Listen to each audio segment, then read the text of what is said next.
right, everybody, welcome, welcome. My name is Claudio, and I have the honor, the privilege to speak to Ms. Yvette Carnell today about the ADOS Advocacy Foundation, ADOS AF, if you would like.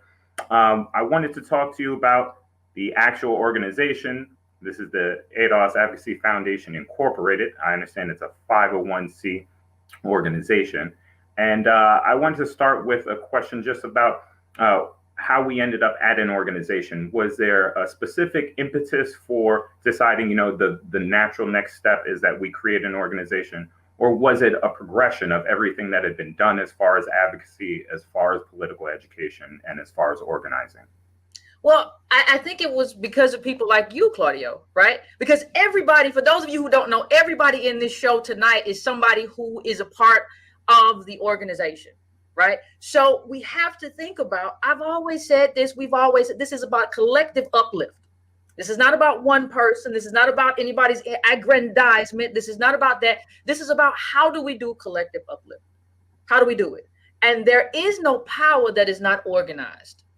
Power is always organized. So in terms of what we decided to do, in terms of a C4 instead of a C3, we had to take into account a C3 as a nonprofit is just about education. What we have to do is about advocacy, because remember, we are an agenda-driven group. We are data-driven. We are specific. Yes, we have a Black agenda, but reparations is our inheritance. So in terms of how we do that, we made the best choice in terms of our organization based on some very specific things that were important to us, because we have to organize this power for us, not for the CBC, not for anybody else. This is for us. So that's how we made this decision. That's why we made it.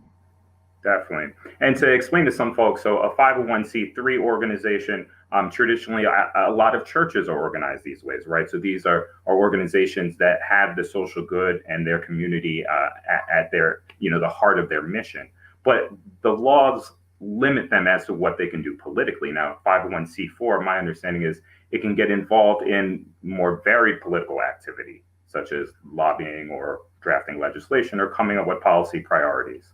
And even we can't do it the majority of the time, but we can even do a little, like, we support certain candidates, right? We just can't do it the majority of the time, but it gives us much more leeway in terms of our advocacy on C3. We don't want to be now listen, people need to understand at a certain point, we probably will have a C3 because there is an education component to this. What Antonio Moore did with the data is an education component. What I did with politics is a political education component. So there will be an education component to all of what we do, right? But we have to have advocacy too. And so that's part of the reason this town hall is here, because everybody has questions. And I just want to come here with some answers. And I want to come here, with you and some other people and just show everybody the beautiful team. But yeah, we have to do advocacy. There's no way to do this through education alone, because that's kind of what we saw. We tried to do it that way. It don't work that way. You have to have an advocacy arm. Yeah, certainly. And I would imagine that some of the fire that brought us to the position of organizing an official organization had to do both with, as you said, kind of the teams and the organizational aspect of being able to recruit and gather and have good people around you, but also some sort of, accountability, kind of the need for us to have a way to make sure that those who are willing to contribute to the ADOS movement can do so in a way where we understand their commitment. Well, we have to, we always say we're about collective uplift, right? But if you don't include the collective, then how can you really say you're about collective uplift? So we have to be able to bring people in and organize the people that we have. We have a lot of good people. Those people are not necessarily organized in the most efficient way possible. So what we're trying to do is open this up to everybody who wants to be a part of this collective uplift, economic inclusion, reparation, inheritance. We have to open all of that up to our community, right? So we can rise together. I always say we either rise together or we fall together. So this is an effort for us to rise together. That's what we're here for, and that's what we're doing. That's our aim, and we're building.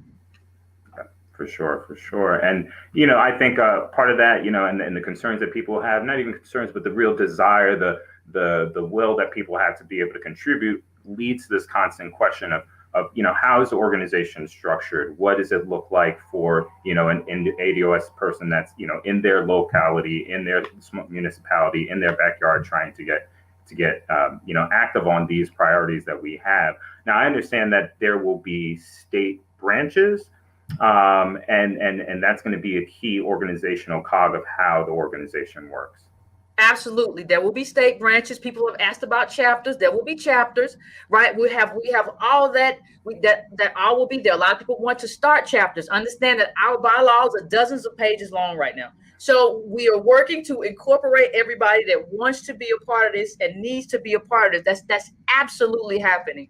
We have a hierarchy. That's absolutely happening. And while y'all here, give a shout out to Antonio Moore, our own co-chair of the board. He has dental problems. He had to have dental surgery, but shout out him and wish him well. But we have a whole organization here now with a hierarchy that we can employ and weaponize for our own benefit. You have to have that kind of structure to move forward. So people say, oh, what's going on with the chapters? We're building the structure, the standard operating procedures, bylaws, all of that stuff had to happen before we actually give the chapters what to do. Other than that, it's not good for the chapters for us to tell you what to do, and we haven't given you the mechanisms and the systems that allow you to do it. So that's what we're trying to do right now.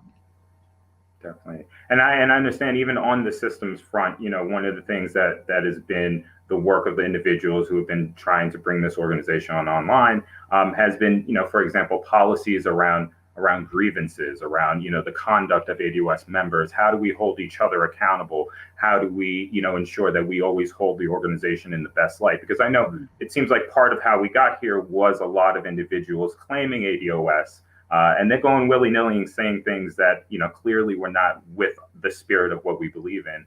And it was a poor look on us, even though it was not something that, we really contributed to or co-signed.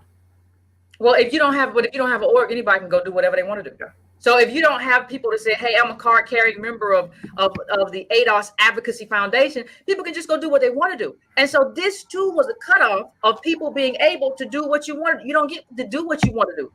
This organization is here for all of us. It is here for the benefit of the collective. No one person, me included, is bigger than the group. So what we're saying is we have to have something that kind of restrains these sort of impulses of people, because you have to be disciplined.